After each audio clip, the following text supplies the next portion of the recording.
From our Toronto studios, this is the Muslim News on Muslim Network TV. Assalamu alaikum, I'm Zahra Syed. Our top story tonight. Euromed Human Rights Monitor reports that at least 100,000 Palestinians have been killed, injured, or are missing in the past 100 days of Israeli aggression on Gaza. Of the 31,497 Palestinians killed, 92% were civilians, including 12,345 children, 6,471 women, and 295 health personnel. Additionally, 61,079 people have been injured, some critically. Euromed's report includes those who have gone missing after being arrested by the Israeli army and those presumed dead under debris. Approximately 1.9 million Palestinians, or 85% of Gaza's population, have been displaced. More than 69,000 housing units were destroyed and over 187,000 partially damaged. The report details the targeting of civilian infrastructure, including schools, hospitals, mosques, churches, and press offices. These potentially constitute war crimes, crimes against humanity, and genocide under international law.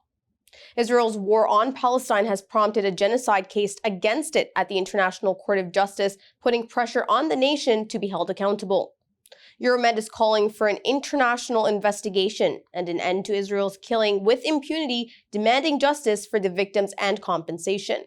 Israeli attacks have left Gaza in ruins, with acute shortages of essentials affecting nearly 2 million residents.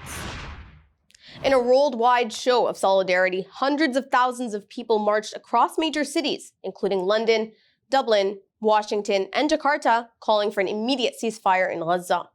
The demonstrations marked the 100th day of Israel's bombardment of Gaza. Over 31,000 Palestinians have been killed, 92% of whom were civilians, including 12,345 children, 6,471 women, and 295 health personnel. In London, up to 500,000 protesters gathered at Parliament Square to condemn Israel's actions and criticize their own government's support. Dublin witnessed its largest rally for Palestinian rights in Irish history, with more than 100,000 participants. Demonstrators displayed Palestinian flags and posters demanding an end to the Gaza genocide. In Washington, tens of thousands of people marched, denouncing the Israeli onslaught and their own government's involvement. Many protesters expressed disappointment in President Joe Biden's handling of the situation. Protesters in various cities left symbolic displays, including baby dolls covered in blood, to send a message against Israel's ongoing violence in Gaza. Outside the U.S. Embassy condemning the genocide backed by Israel and Western allies.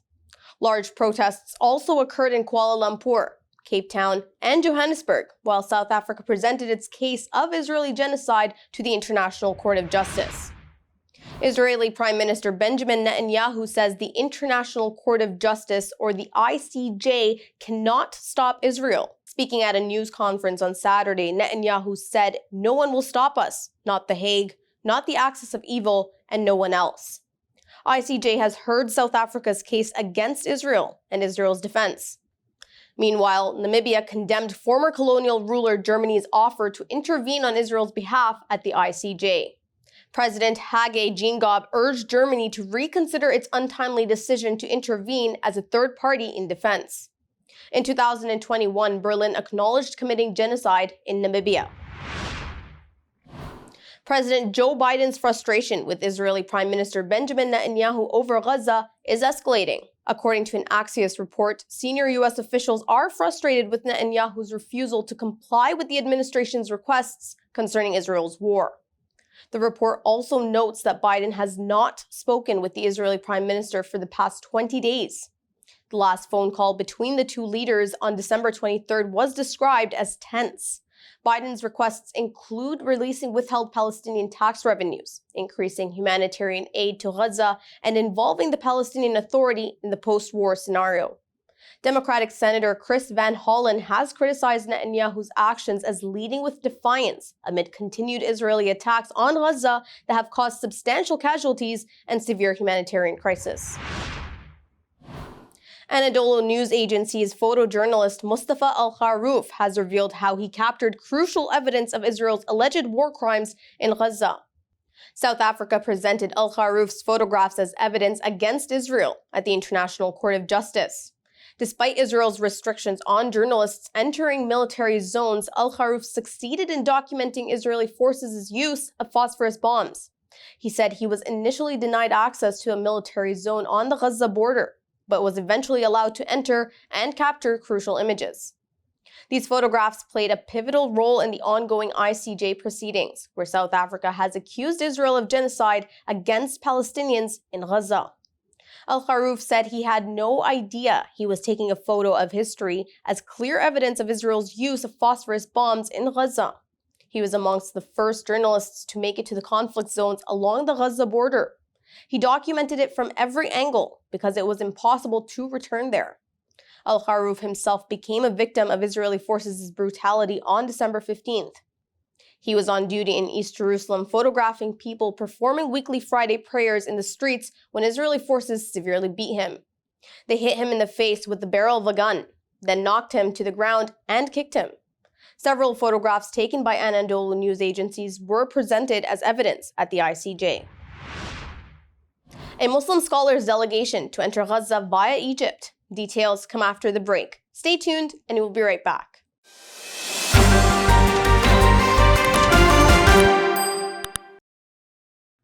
Welcome back.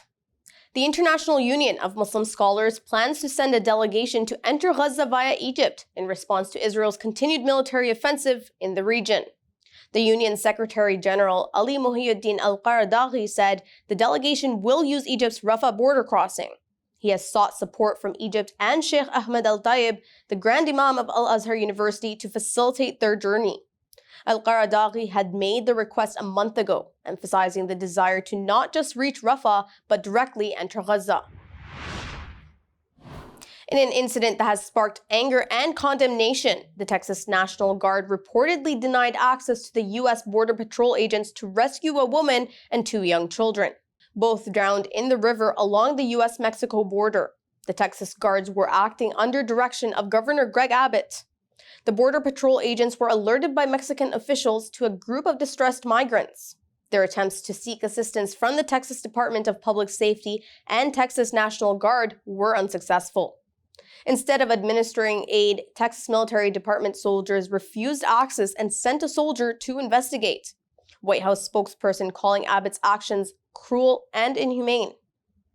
The U.S. Department of Justice recently sought Supreme Court intervention against Texas's control over the border, raising concerns about the consequences of its policies. Somalia's Prime Minister Hamza Abdi Barre has issued a stern warning to Ethiopia, cautioning against any interference in Somali territories. He emphasized a recent sea access agreement between Ethiopia and Somaliland, which claimed independence from Somalia in 1991, is invalid. Barre warned that if Ethiopia attempts such interventions, it will face severe consequences. The Somali government recalled its ambassador from Ethiopia following the controversial sea access agreement signed on January 1st. Under the deal, Ethiopia gained access to Somaliland's coasts for commercial and military purposes, including the strategic port of Berbera. Somaliland also anticipated Ethiopia would recognize its independence upon finalizing the agreement. This sparked protests in Somalia, with prominent figures amongst the demonstrators.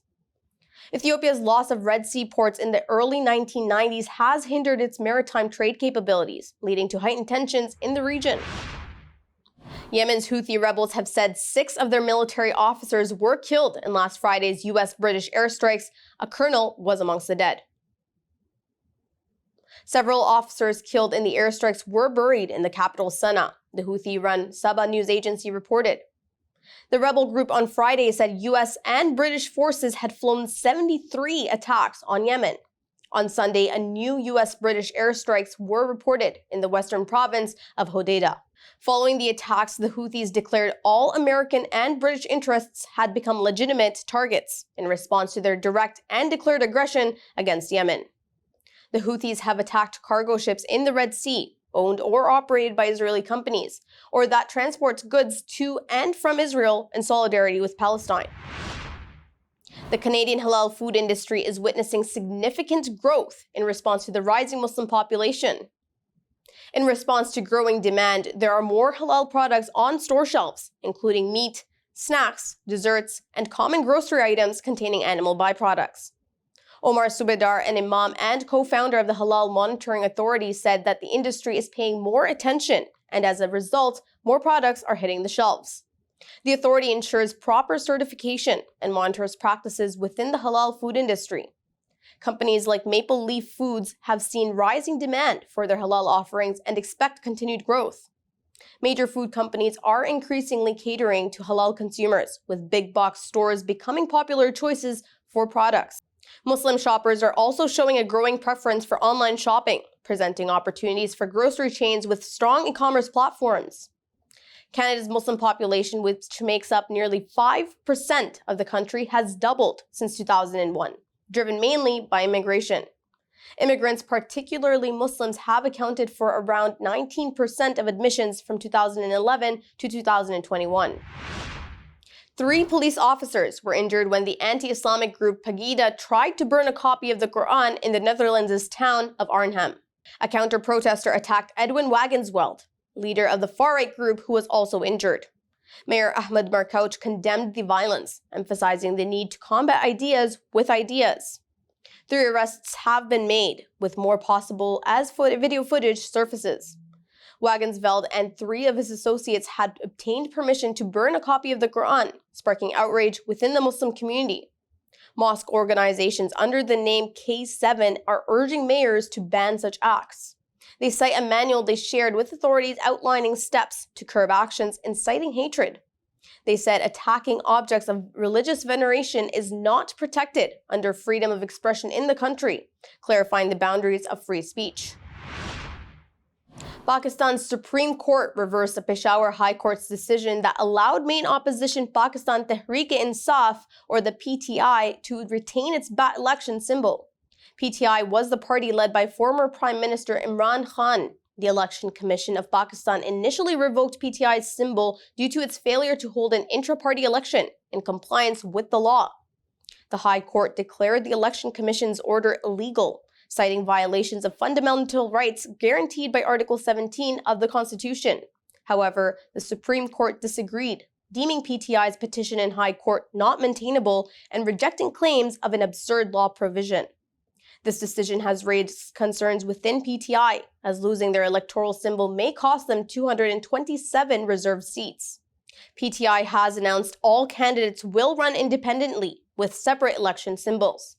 Attorney Gohar Ali Khan, representing PTI, expressed disappointment and said the party intends to appeal the verdict.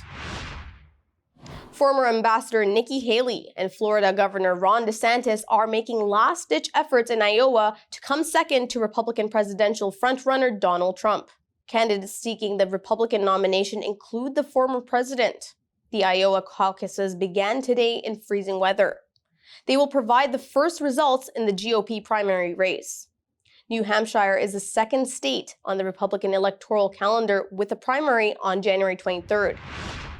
That's all from our Toronto studios tonight. Thank you for tuning in. You can subscribe to our YouTube channel and hit the bell icon for the latest updates. For more content, keep watching Muslim Network TV or visit muslimnetwork.tv. Assalamu alaikum and good night.